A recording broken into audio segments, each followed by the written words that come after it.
చదవండి బిగ్గరగా. రాజువైన నా దేవా నిన్ను గణపరచెదను, నీ నామమును నిత్యము సన్నుతించెదను, అనుదినము నేను నిన్ను స్తుతించెదను, నిత్యము నీ నామమును స్తుతించెదను, అనుదినము నేను నిన్ను స్తుతించెదను, నిత్యము నీ నామమును స్తుతించెదను. ఈరోజు ఆరాధనోత్సవంలో భాగంగా మన అంశం ఏంటంటే, చెప్పండి మన అంశం ఏంటి? మన అంశం ఏంటి? యేసుక్రీస్తు నామం. ఎటువంటి నామం? ఆయన నామములో మనకు కలిగిన మేలులు. రెండు అంశాలు ఉన్నాయి. ఒకటిదేమో యేసుక్రీస్తు నామం ఎటువంటిది, యేసుక్రీస్తు నామం ఎటువంటిది. రెండవదిగా ఆ నామంలో మనకి ఏమేమి మేలు కలిగినాయి చదవండి. కీర్తనలు 50:23 చదవండి. కీర్తనలు 50:23 స్తుతియాగం అర్పించేవాడు నన్ను మహిమపరచున్నాడు, నేను వానికి దేవుని రక్షణ కనపరిచినట్లు వాడు మార్గము సిద్ధపరచుకున్న స్తుతియాగం అర్పించేవాడు. ఈరోజు దేవుని నామానికి మనం ఏం చేయాలంటే, చెప్పండి ఏం చేయాలి? స్తుతియాగం అర్పించాలి. 135వ కీర్తన 1వ వచనం. 135:1 యెహోవాను స్తుతించుడి, యెహోవా నామమును స్తుతించుడి, యెహోవా సేవకులారా యెహోవా మందిరములో మన దేవుని మందిరపు ఆవరణంలో నిలుచుండు వారులారా యెహోవాను స్తుతించుడి. యెహోవాను స్తుతించుడి, యెహోవా నామమును, దేవుని నామాన్ని స్తుతించాలి. 96వ కీర్తన 2వ వచనం. ఇవన్నీ దేవుని నామం గురించి ఉన్నాయి కాబట్టి చదివిస్తాను. 96:2 యెహోవా మీద పాడుడి, ఆయన నామమును స్తుతించుడి, అనుదినము ఆయన రక్షణ సువార్తని ప్రకటించుడి. మనం చదువుకున్న భాగాలెల్లా ఏముంది చెప్పండి? యేసుక్రీస్తు నామాన్ని స్తుతించండి, యేసుక్రీస్తు నామాన్ని ఘనపరచండి, స్తుతియాగం అర్పించండి. ఆయన నామములో ఉన్న ప్రతి దాన్ని కూడా యెహోవా సేవకులారా, విశ్వాసులారా, మందిరంలో జనులారా దేవుని నామాన్ని స్తుతించండి. ఈరోజు యేసుక్రీస్తు నామాన్ని మనం ఏం చేయాలంటే స్తుతించాలి. మనం దేనికి వచ్చామంటే మందిరంలోకి? చెప్పండి దేనికి వచ్చాం? ముచ్చట్లు పెట్టుకోవడానికి కాదు, బయటకు అటు ఇటు తిరగడానికి కాదు, లేకపోతే అటు ఇటు చూడటానికి కాదు, లేకపోతే ఇక్కడ కూర్చొని ఇంకేదో ఆలోచించడానికి కాదు మనం వచ్చింది. దేనికంటే మనం వచ్చింది దేవుని నామాన్ని స్తుతించడానికి, యేసుక్రీస్తు నామాన్ని ఆరాధించడానికి. ఆయన నామం ఎటువంటిది? ముందుగా చూద్దామండి. ఆయన నామం ఎటువంటిది? ఒక 5 విషయాలు ధ్యానం చేద్దాం. తర్వాత ఆయన నామంలో ఏమేమి మేలు పొందుకున్నామో ఒక 5 విషయాలు క్లుప్తంగా ధ్యానం చేద్దాం. కొంత సమయానుకూలంగా చూద్దాం. మొదటిగా కీర్తనలు 145:21 దేవుని నామం ఎటువంటి నామం? నా నోరు యెహోవాను స్తోత్రము చేయును, శరీరులందరూ ఆయన పరిశుద్ధ నామమును నిత్యము సన్నుతించుదురుగాక. మనం నోరంట ఏం చేయాలంట? చెప్పండి ఏం చేయాలి? యెహోవాను స్తోత్రము చేయును, శరీరులందరూ ఆయన పరిశుద్ధ నామమును నిత్యము సన్నుతించుదురుగాక. ఆయన నామం ఎటువంటి నామం అంటే చెప్పండి ముందు? పరిశుద్ధ నామం. యేసుక్రీస్తు నామం ఎటువంటి నామం అంటే పరిశుద్ధ నామం. 105:3 వచనం చదవండి. కీర్తనలు 105 ఆయన పరిశుద్ధ నామమును బట్టి అతిశయించుడి. చాలు. ఆయన పరిశుద్ధ నామం. దేవుని నామం ఎటువంటిదంటే పరిశుద్ధ నామం. 106:47 చదవండి. కీర్తనలు 106:47 యెహోవా మా దేవా మమ్మను రక్షింపుము, మేము నీ పరిశుద్ధ నామములకు. చెప్పండి ఆయన పరిశుద్ధ నామానికి ఏం చేయాలంట? కృతజ్ఞతాస్తుతులు చెల్లించాలి. ఆయన పరిశుద్ధ నామానికి కృతజ్ఞతాస్తుతులు చెల్లించాలి. ఒకటి చదవండి. 103 కీర్తనలు 103:1-2 వచనం చదవండి. నా ప్రాణమా యెహోవాను స్తుతించుము, నా అంతరంగమున సమస్తమా పరిశుద్ధ నామమును సన్నతించుము చాలు. ఇందాకేమో ఆయన పరిశుద్ధ నామానికి కృతజ్ఞతాస్తుతులు చెల్లించాలి. ఒకటోది పరిశుద్ధ నామానికి కృతజ్ఞతాస్తుతులు చెల్లించాలి. ఇక్కడ ఏముంది? పరిశుద్ధ నామాన్ని ఏం చేయాలి? సన్నతించాలి. రెండోది ఏం చేయాలంటే సన్నతించాలి. మూడోదిగా చూద్దాం 111 కీర్తనలు 111 9వ చదవండి. ఆయన తన ప్రజలకు విమోచనము కలుగ చేయవాడు, తన నిబంధన ఆయన నిత్యముగా నిర్ణయించేవాడు. ఆయన నామము పరిశుద్ధమైనది. పరిశుద్ధమైనదంటే ఆయన నామం అంటే ఏం చేసింది? పూజింపదగినది. పూజింప తగినది. ఒకటోది ఆయన నామం పరిశుద్ధ నామం, కృతజ్ఞతాస్తుతులు చెల్లించాలి. రెండవది ఆ పరిశుద్ధ నామాన్ని ఏం చేయాలంటే సన్నతించాలి. మూడవది ఆ పరిశుద్ధ నామాన్ని ఏం చేయాలంటే చెప్పండి పూజించాలి. ఈరోజు యేసుక్రీస్తు నామం ఎటువంటి నామం చెప్పండి? ఒకటోది ఎటువంటి నామం అంటే పరిశుద్ధ నామం. ఆ పరిశుద్ధ నామానికి కృతజ్ఞతాస్తుతులు చెల్లించాలి, సన్నతించాలి, పూజ చేయాలి. అంత గొప్ప నామం. రెండవదిగా చూద్దారండి యేసుక్రీస్తు నామం ఎటువంటిది? ఒకటోది పరిశుద్ధ నామం. పరిశుద్ధ నామాన్ని ఇంగ్లీష్ లో ఏమంటారు చెప్పండి? ఏమనిస్తుంది? హోలీ. హోలీ నేమ్, పరిశుద్ధ నామం. రెండవదిగా చూద్దామండి కీర్తనలు 148 13వ 148:13 అందరూ యెహోవా నామమును స్తుతించుదురు గాక. ఆయన నామము మహోన్నతమైన నామము. చెప్పండి ఎటువంటి నామం అంటే ఆయన నామం మహోన్నతమైనది. ఒకటోదేమో పరిశుద్ధ నామం హోలీ నేమ్, రెండవది మహోన్నతమైన నామం సుప్రీం నేమ్. ఎటువంటి నామం అంటే సుప్రీం. హోలీ, సుప్రీం. మహోన్నతమైనదంటే అందరికీ అందనంత ఎత్తులో ఆయన నామాన్ని ఎవరు చేరుకోలేదు. ఆయన అందుకనే ఫిలిప్పీలకు రాసిన పత్రిక 2వ అధ్యాయం 9వ వచనం చదవండి. ఫిలిప్పీలకు రాసిన పత్రిక 2వ అధ్యాయం 9వ వచనం. అందుచేతను పరలోకమందున్న వారిలో గాని, భూమి మీద ఉన్న వారిలో గాని, భూమి కింద ఉన్న వారిలో గాని ప్రతి వాని మోకాలు యేసు నామములో వంగునట్లు, ప్రతి వాని మోకాలు యేసు నామములో వంగునట్లు ఆయన నామములో వంగాలి. ఎవరైనా సరే. ఎందుకంటే ఆయన నామం మహోన్నతమైన నామం. ఆయన నామం గొప్ప నామం. ఒక మాట చెప్పాలంటే 99వ కీర్తన చదవండి. కీర్తన 99:3 మహోన్నతమైనది అంటే భయంకరమైన నీ గొప్ప నామమును వారు స్తుతించరు. గొప్ప నామం, మహోన్నతమైన నామానికి ఇంకొక అర్థం చెప్పాలంటే గొప్పదైన నామం. 45వ కీర్తన 10వ వచనం. కీర్తనలు 48:10 దేవా నీ నామము ఎంత గొప్పదో, నీ కీర్తియు భూ దిగంతముల వరకు అంత గొప్పది. ఆయన నామం గొప్ప నామం.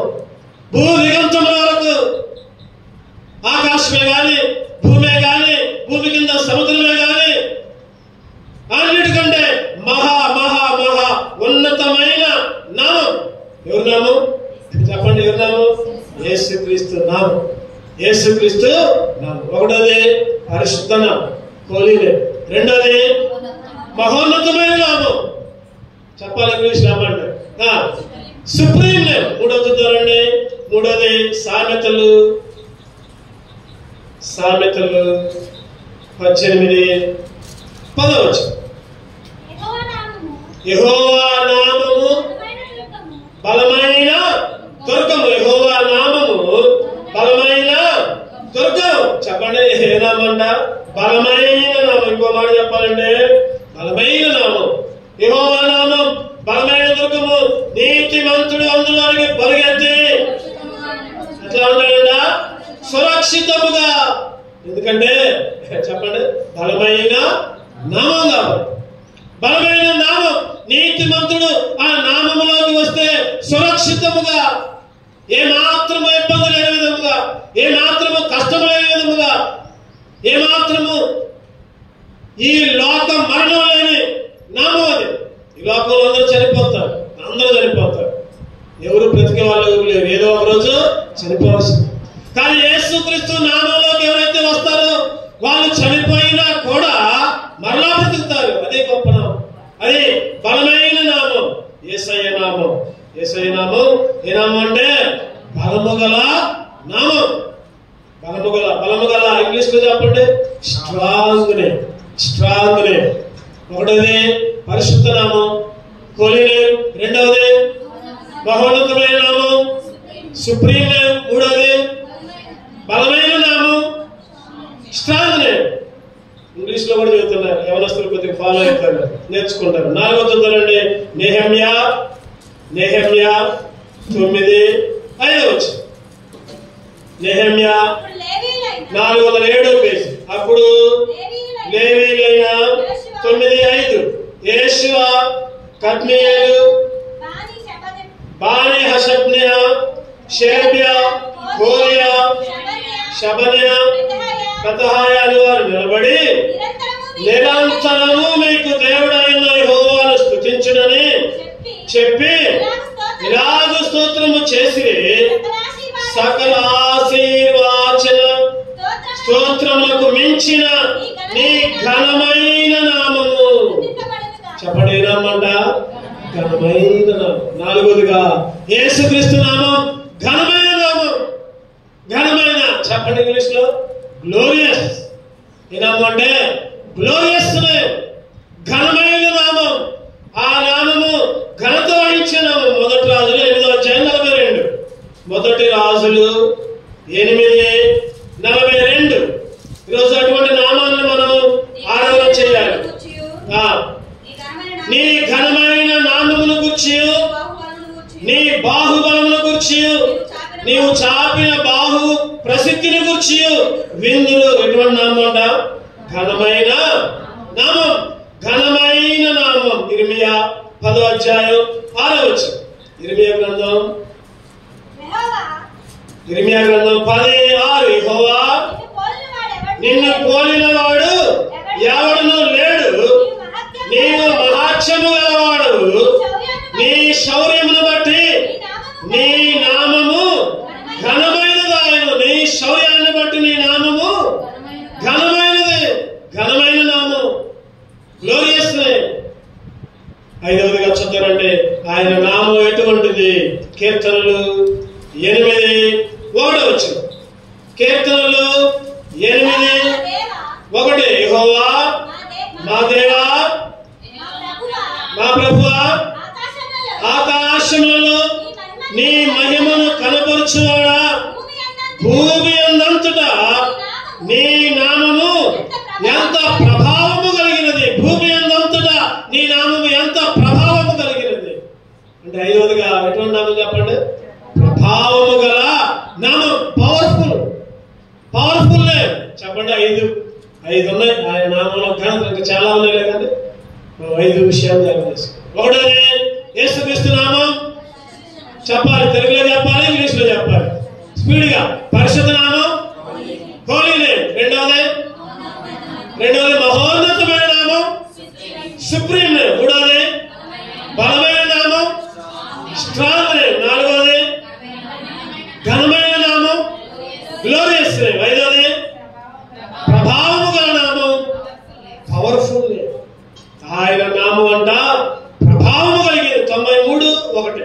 కీర్తనలు 93:1. చదవండి.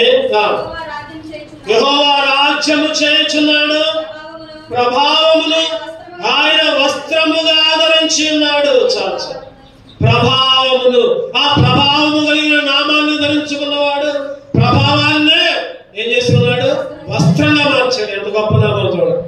ఆ ప్రభావాన్నే ఒక వస్త్రం అంటే ఆ వస్త్రం అనే ఒక అధికారం ఉంది, ఒక పవర్ ఉంది.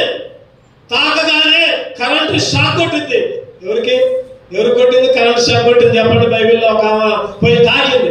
తాకగానే షాక్ కొట్టి ఒంట్లో ఉన్న అనారోగ్యం మొత్తం అప్పుడే స్వస్థత. ఎవరు?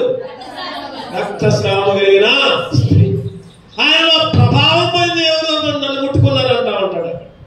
ప్రభావం కలిగిన నామం, ఆ ప్రభావాన్నే వస్త్రంగా ధరించాడు. 104:1 కీర్తనలు 104:1 నా ప్రాణమా యెహోవాను సన్నిధించుము.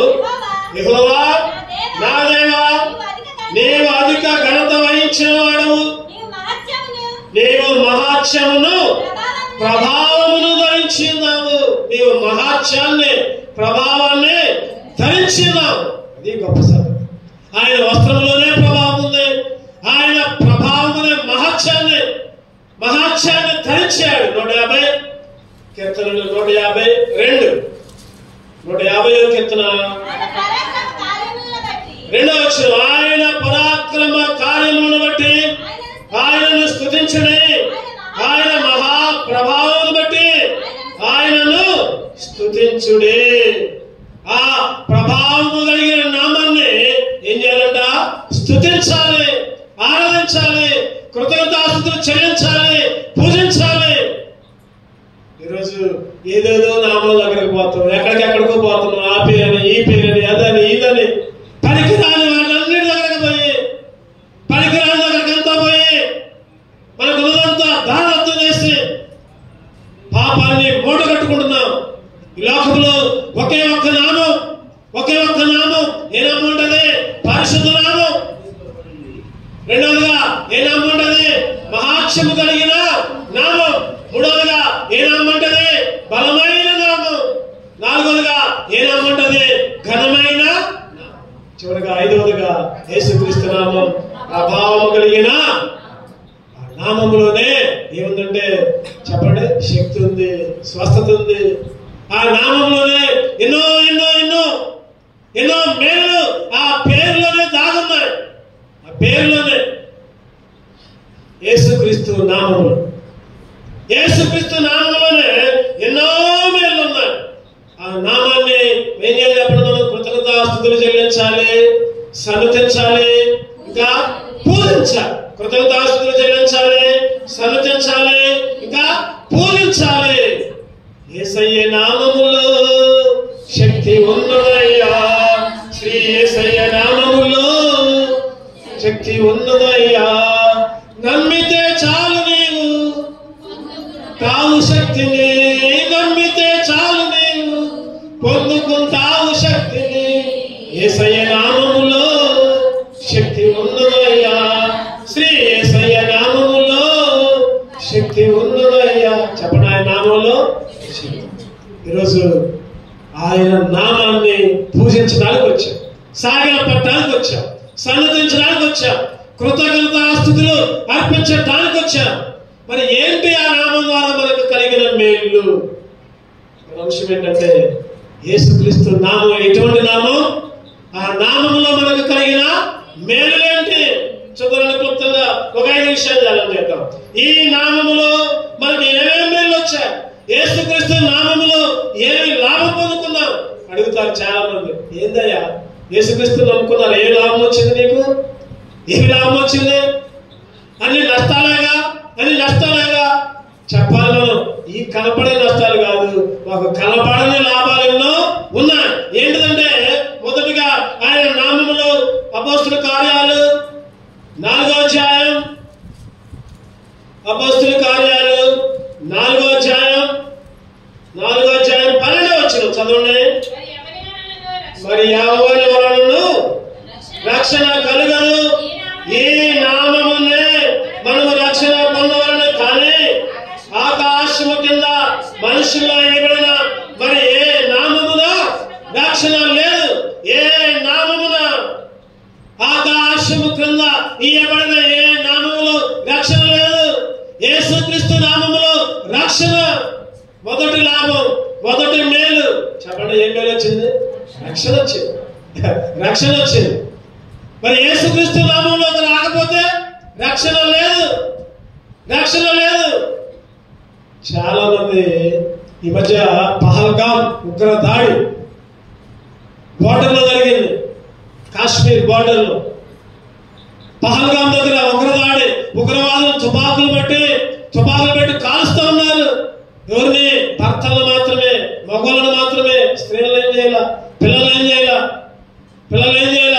వాళ్ళు కేకలేస్తున్నారు, రక్షించండి, రక్షించండి, రక్షించండి. ఒక ఆయన అన్నాడు, ఒక ఆయన తుపాకీ తీసుకుని ఒకరి దాడి దగ్గరకు వచ్చాడు. తుపాకీ తీసుకుని తుపాకీ ముందు పెట్టి ఆయన ముస్లిమే కానీ యేసుక్రీస్తుని అంగీకరించాడంట. తుపాకీ తీసుకొని అక్కడ ఎవరిని కావాలేదంటే ముస్లిము మతాన్ని అనుసరించి ఆ ముస్లిం యొక్క ప్రవచనాలు ఎవరైతే చెబుతారో వాళ్ళనేమి అనలా, వాళ్ళ జోలికి పోరా. అందరు నాడు చెప్పు, నువ్వు శ్లోకాలు చెప్పు, ముస్లిం శ్లోకాలు చెప్పు. ఈయన క్రైస్తవుడే, ముస్లిమే కానీ క్రైస్తవుడే, రక్షణ పొందాడు, చెప్పమన్నాడు. ఆయనకు వచ్చు, శ్లోకాలు వచ్చు, ముస్లిం యొక్క గ్రంథంలో ఉన్న భాష వచ్చు. చెప్పట్లా. బాగా ఉంటుంది, చెప్పు చెప్పు చెప్పు, వదిలిపెడతా చెప్పు. ఏనంటున్నాడు? నా యేసుకే స్తోత్రం అంటున్నాడు. నా యేసయ్య నామములోనే ఏదైనా సరే, యేసుక్రీస్తు నామం తప్ప ఇంకా నేను దేన్ని కూడా చదవనంటున్నాడు, దేన్ని చెప్పనంటున్నాడు. ఉగ్రవాది అన్నాడు, చెప్పయ్యా నిన్ను కాపాడుతా, నిన్ను కాల్చను, మాకున్న అధికారాలు అటువంటి యేసు నామంలో తప్ప ఇంకే నామాన్ని నేను వచించను అన్నాడు. వెంటనే అక్కడే కాల్చి చెప్పు. అదే మనమైతే బతుకుంటే చెప్పండి, బతుకుంటే బొలిసాగా తింటాం కానీ ఈ ఒక్క పూటగా దేవాలని క్షమించని అడిగి మన ఇష్టం వాళ్ళు ఏం చెప్తుంటో చెబుతాం. అవసరమైతే బైబిల్ కూడా తీసి పడేస్తాం. ఈరోజు యేసు నామములోనే రక్షణ, ఇంకా ఏ నామములో కూడా రక్షణ లేదు. ప్రియమైన సహోదరుడా, సహోదరి, నువ్వు అనుకుంటున్నావేమో ఇంకేదో చేసి పరలోకానికి పోదాం, ముక్తి దగ్గర పోదాం, ముక్తిని పొందుకుందాం, స్వర్గంలోకి పోదాం అనుకుంటున్నావేమో. యేసు నామమే నిన్ను ముక్తినిచ్చే నామం, యేసు నామమే నీకు స్వర్గాన్ని ఇచ్చే నామం, యేసు నామములోనే నీకు రక్షణ. యేసుక్రీస్తు నామము తప్ప ఇంకా ఎక్కడికి వెళ్ళినా నువ్వు అగ్నిగుండానికే, నరకంలోకే. గుర్తుపెట్టుకో, యేసుక్రీస్తు నామములో ఏముందంటే రక్షణ. మరణము నుండి జీవానికి. ఎక్కడి నుంచి ఎక్కడికి చెప్పండి? మరణము నుండి జీవానికి, పాతాళము నుండి పరలోకానికి. యోహాను సువార్త 5వ అధ్యాయం 24 వచ్చింది, చదవండి. యోహాను సువార్త 5:24. నా మాట విని నన్ను పంపిన వారి యందు విశ్వాసముంచువాడు నిత్య జీవము కలవాడు. వాడు తీర్పులోనికి రాక మరణములో నుండి జీవములోనికి, మరణములో నుండి జీవములోనికి, మరణము నుండి జీవానికి. పెద్ద అగాధం. ధనవంతుడు అంటున్నాడు, అయ్యా అబ్రహామా, ఒక చుక్క పంపి, అయ్యా ఒక కొన పెడుతూ, అయ్యా లాజరును పంపి, ఒక చుక్క నీళ్లు పంపి అంటే ఏమంటాడు? మధ్యలో నీకు నాకు మధ్యలో పెద్ద అగాధం ఉంది. ఈరోజు ఎవరైతే యేసుక్రీస్తుని అంగీకరిస్తారో, ఎవరైతే యేసుక్రీస్తుని నమ్ముకుంటారో, ఆ అగాధం నుంచి రక్షణలోకి వచ్చారు. ఆ అగాధం నుంచి, మరణం నుంచి పరలోకానికి వచ్చారు. నిత్య జీవం. ఒకటి లాభం ఏంటంటే యేసుక్రీస్తు నామం ద్వారా రక్షణ. ఆ రక్షణ దేవుడు నీకు నాకు ఇచ్చాడు. ప్రభువా, నీ నామం ద్వారా నాకు రక్షణ ఇచ్చావయ్యా, అందుకే నిన్ను ఆరాధిస్తున్నా. ఆ రక్షణ అనేది బయట జనానికి కనబడకపోవచ్చు, ఆ రక్షణ విలువ తెలియకపోవచ్చు. ఈ లోకంలో ఏదైనా కొనుక్కుంటున్నారు, చెప్పండి, ఏదైనా కొనుక్కుంటున్నారు. ఆ మధ్య చంద్రమండలంలో అంతా స్థలాలు కొనుక్కుంటున్నారంట కొంతమంది. కొన్ని కోట్లు పెట్టి ముందే రిజర్వ్ చేయించుకున్నారంట. ఏదైనా కొనుక్కోవచ్చు, ఏమో ఆడ ముందే కొనుక్కుంటారేమో చాలా మంది. కానీ రక్షణ మాత్రం చెప్పండి కొనుక్కునేది కాదని. రక్షణ మాత్రం కొనుక్కునేది కాదు. రక్షణ ఉచితం, కేవలము ఫ్రీ. ఉచితంగా వచ్చింది కాబట్టి చాలా మందికి దాని విలువ తెలియట్లా. రక్షణ యేసుక్రీస్తు రక్తము ద్వారా, ఆయన శరీరం, ఆయన రక్తం నీ కొరకు నా కొరకు సిలువలో బలి, అమూల్యమైన రక్తం రక్తాన్ని కార్చి నిన్ను పరిశుద్ధంలోగా చేర్చి పరలోకానికి సిద్ధపరిచి రక్షణ ఇస్తే ఆ రక్షణ విలువ తెలియకుండా చాలా మంది ఇంకా రక్షణ లేకుండా అల్లాడుతున్నారు. ఇంకా రక్షణ లేకుండా ఉంటున్నావా? యేసు నామములోకి రా, రక్షణ ముందు ఆయన ఆరాధించు. రెండో చూద్దారండి, ఆయన నామములు ఇంకే లాభం ఉంది. అపోస్తుల కార్యాలు 3వ అధ్యాయం 6వ వచనం. అపోస్తుల కార్యాలు 3వ అధ్యాయం 6వ వచనం. అంతటా పేతురు, వెండి బంగారములు నా యొద్ద లేవు, కానీ నాకు కలిగినదే నీకు ఇచ్చుచున్నాను. నజరేయుడైన యేసుక్రీస్తు నామమున నడవమని చెప్పి, నజరేయుడైన యేసుక్రీస్తు నామములో నడువు. చెప్పండి. ఒకటోది యేసుక్రీస్తు నామంలో రక్షణ, రెండవది యేసుక్రీస్తు నామంలో స్వస్థత. అప్పుడు దాకా కుట్టాడు, అప్పుడు దాకా మెట్ల మీద కూర్చొని అడుక్కునేవాడు. అనుకుంటున్నాడు కదా, వెండిస్తారా, బంగారం ఇస్తారా, లేకపోతే అది ఇస్తారా, ఇది ఇస్తారా. వాళ్ళు అంటున్నారు, వెండి బంగారాలు నా దగ్గర లేవు, వెండి బంగారాలు నా దగ్గర లేవు, మాకేదైతే కలిగిందో అదే ఇస్తాం, మేము ఏదైతే పొందుకున్నామో అదే నీకు ఇస్తున్నాం. యేసు నామములో లే, నడు, స్వస్థత. చెప్పండి. యేసుక్రీస్తు నామం ఎటువంటి నామం అంటే స్వస్థత. ఒకటోది రక్షణ వచ్చింది, రెండోదిగా స్వస్థత. చాలా మంది అనుకుంటున్నారు కదా స్వస్థత అంటే, చెప్పండి, స్వస్థ అంటే శరీర స్వస్థత. మా కాళ్ళు బాగైంది, చేతులు బాగైంది, మా గుండె బాగైంది, లేకపోతే మాకు కడుపు నొప్పి తగ్గింది, అది కాదు స్వస్థత. ఏ స్వస్థత? పాపములకు స్వస్థత. పాపము నుంచి కీర్తనలు 79:9 చదవండి. కీర్తనలు 79:9. మా రక్షణ కర్తవకు దేవా, నీ నామ ప్రభావం బట్టి మాకు సహాయం చేయము. నీ నామమును బట్టి మా పాపములను పరిహరించి. చెప్పండి, ఏం పరిహరించాలంట? పాపాలను పరిహరించి, పాపాలను తీసివేసి. చెప్పండి, ఎవరైనా పాపాలను తీసివేస్తారా? ఏ డాక్టర్ దగ్గర పోతే, ఏ డాక్టర్ ఎంత స్పెషలిస్ట్ అయినా పాపాలను తీసివేయగలరా అంటే ఏ డాక్టర్ కూడా పాపాలను తీసివేయగలడు. కేవలము యేసుక్రీస్తు మాత్రమే. అంటున్నాడు కదా, నేను పాపులను పిలవటానికే వచ్చా, పాపులను రక్షించడానికే వచ్చా. పాపులకే గాని, చెప్పండి, మంచి వాళ్ళకే డాక్టర్ అక్కర్లా, రోగులకే డాక్టర్, మంచుకున్న వాళ్ళకే డాక్టర్ అవసరమా? ఈరోజు పాపమనే రోగంతో నీవు నేను పట్టి పీడించబడి ఉంటుండగా ఆ పాపమనే రోగానికి ఏమొచ్చిందంటే స్వస్థత వచ్చింది. ఏమొచ్చింది చెప్పండి? స్వస్థత. బైబిల్లో ఎన్ని స్వస్థతలు ఉన్నాయి? ఎన్నో స్వస్థతలు. 38 సంవత్సరాల నుంచి ఒక ఆయన ఎక్కడ ఉన్నాడు? మంచం మీద పడి లేవట్లో యేసుక్రీస్తు స్వస్థత ఇచ్చాడు. చనిపోయిన వాళ్ళని లేపాడు, కుంటోళ్ళను బాగు చేశాడు, గుడ్డోళ్ళను బాగు చేశాడు. ఎన్నో చెప్పలేని కార్యాలు స్వస్థత ఇచ్చాడు. యేసు నామములో ఏముందంటే స్వస్థత. యేసు నామములో ఒకటోది లాభం అంటే, ఒకటి లాభం రక్షణనే లాభం, రెండోది స్వస్థత. మూడోది చదవండి. మూడోది మార్క్స్ వార్త 16. మార్క్స్ వార్త 16:17. నమ్మిన వారి వలన ఈ సూచక క్రియలు కనబడును.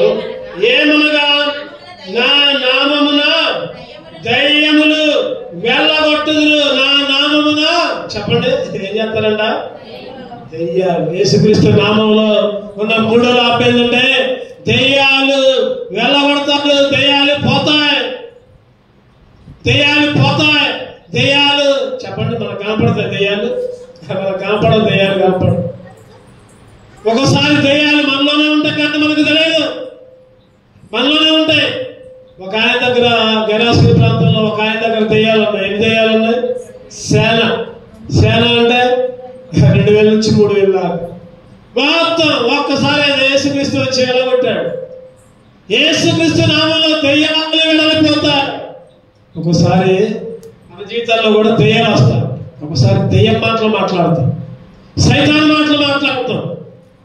ఎవరన్నా బట్టి సైతాన్ మనలో ఉండబట్టి, దెయ్యం మనలో ఉండబట్టి దెయ్యం మాటలు మాట్లాడతాం. దెయ్యం మాటలు అంటే ఈ లోకపు మాటలు, బూతు మాటలని, లేకపోతే అబద్ధాలని, లేకపోతే ఇంకేదో ఈ లోకంలో దెయ్యం పట్టిన వాళ్ళగా ఉంటుండే యేసు నామములో చెప్పడమని దెయ్యాలు వెళ్ళిపోయాయి. అది లాభం. ఆ రోజు పుతోను అనే దెయ్యం పట్టింది ఒక ఆమెకి. చదువులని అన్నమాట. ఎక్కడుందంటే అపోస్తల కార్యాలు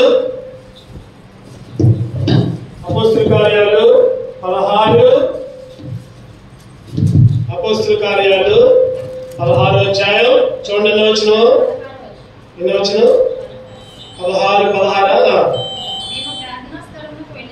అపోస్తల కార్యాలు 16 వచ్చిన మేము ప్రార్థనా స్థలంలోకి వెళ్ళుచుండగా పుతోను అనే దెయ్యం పట్టిందని సోల చెప్పుడు చేత తన యజమానులకు బహు లాభము సంపాదించుచున్న ఒక చిన్నది ఎదురుగా వచ్చింది. ఆమె పౌలును మమ్మల్ని వెంబడించి, ఈ మనుషులు సర్వోన్నతులైన దేవుని దాసులు, వీరు మీకు రక్షణ మార్గం ప్రచించేవారు అన్నారని కేకలు వేసి చెప్పింది. ఆమె ఇలాగ అనేక దినములు చేయుచుండెను కనుక పౌలు వ్యాకులపడి, నీవు ఈమెను వదిలిపోమ్మని యేసుక్రీస్తు నామములో ఆజ్ఞాపించుచున్నానని ఆ దయ్యముతో చెప్పెను. వెంటనే అది వదిలిపెట్టిపోయింది. చెప్పండి, యేసు నామములో దయ్యాలు వదిలిపెట్టిపోతాయి. యేసు నామములో దయ్యాలు పారిపోతాయి. ఈరోజు దయ్యం పారిపోయింది కాబట్టి మనం మందిరంలో ఉన్నాం. అదే దయ్యం బట్టి ఉంటే ఇంటి దగ్గరే ఉండేవాళ్ళు. దయ్యం మందిరానికి నడిపించిందా? ఆ పలుపు లేకపోతే అక్కడ ఉండు, ఈ పని ఉంది, ఆ పని ఉంది. ఈరోజు దయ్యం వదిలిపోయింది కాబట్టి మందిరంలోకి వచ్చాం మనం. ఈరోజు ఎంతో మంది రక్షణ పొంది, మానమనస్సు పొంది, బాప్తిసం తీసుకొని కూడా దయ్యం పట్టిన వారుగా ఇంటి దగ్గరే ఉంటున్నారు చాలా మంది. అంటే కొన్ని పరిస్థితుల్లో కొంతమంది బాగలేక ఉండొచ్చు, కానీ అన్ని బాగుండి కూడా ఇంటి దగ్గర ఉండే మందిరంలోకి రావట్లేదంటే చెప్పడం వాళ్ళకి దయ్యం పట్టింది. కొన్నిసార్లు రాకపోవచ్చు, చేత కాకపోయినప్పుడు, లేకపోతే ఇంకేదన్నా సమస్య వచ్చినప్పుడు రాకపోవచ్చు. అటువంటి సందర్భంలో పర్వాలేదులే, కానీ మరి అదే పనిగా అన్ని బాగుండి కూడా మందిరానికి దూరంగా ఉంటున్నారంటే కారణం ఏంటంటే దయ్యం పట్టింది. గరాసిన దయ్యం, ఇక్కడ ఒక దయ్యం, ఏ దయ్యం అదే? పుతోను అనేది. ఈరోజు ఆ దయ్యాన్ని పారదోలాడు. యేసుక్రీస్తు నామంలో ఆ దయ్యాన్ని పారదోలి దేవుని మందిరంలోకి నడిపించి దేవుని స్తుతించబడగా చేసుకున్నాడు. అదే మనకి మేలు. 4వ చూద్దారండి. యోహాను సువార్త 17వ అధ్యాయం 12వ వచనం. యోహాను సువార్త 17:12. నేను వారి యొద్ద ఉండగా నీవు నాకు అనుగ్రహించిన వారిని నీ నామమందు కాపాడుతివి. నేను వారిని భద్రపరిచితిని యేసు నామములో.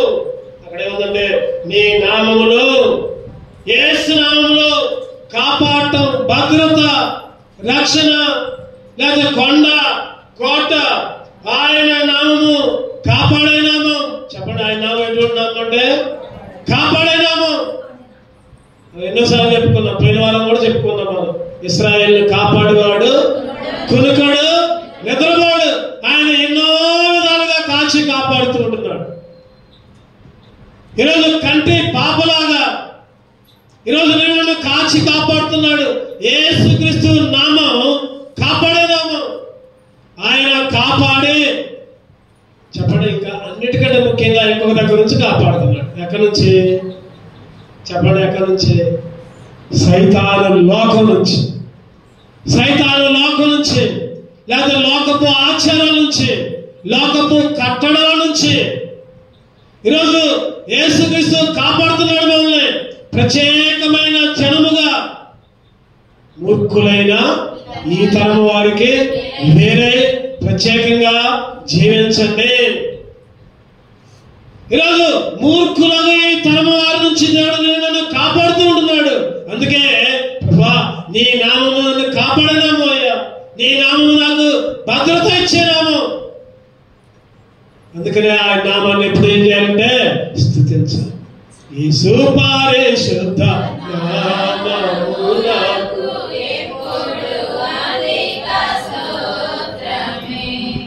యేసు పరిశుద్ధ నామము నాకు ఎప్పుడు ఎప్పుడు అధిక స్తోత్రం చెల్లించాలి. అన్నిటికంటే ప్రాముఖ్యత ఇవ్వాలి. దేవునికే ప్రాముఖ్యత ఇవ్వాలి.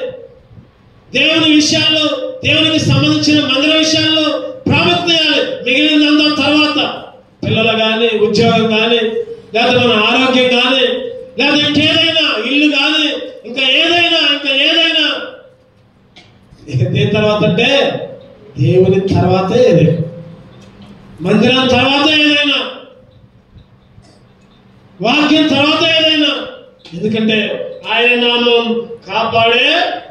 చివరిగా ఇంకొకటి చూసుకొని మనం ముగించుకున్నాం. కీర్తనలు 44:5 కీర్తనలు 44:5 నీ వలన విరోధులను అణిచివేయు, నీ నామము వలనే మా మీదికి లేచు వారిని మేము త్రొక్కివేయము. ఆయన నామము వలనే, యేసు నామములో ఏంటంట విరోధుల్ని అణిచివేయడం. ఆయన నామములో ఎవరైతే మా మీదికి లేస్తున్నారో వారిని త్రొక్కివేయడం. అంటే నా తలంపు ఏంటంటే యేసుక్రీస్తు నామములో సంపూర్ణ విజయం, యేసు నామములో జయం, యేసు నామములో విజయం, యేసు నామములో గెలుపు. ఈరోజు యేసుక్రీస్తు నామములో విజయం వచ్చింది.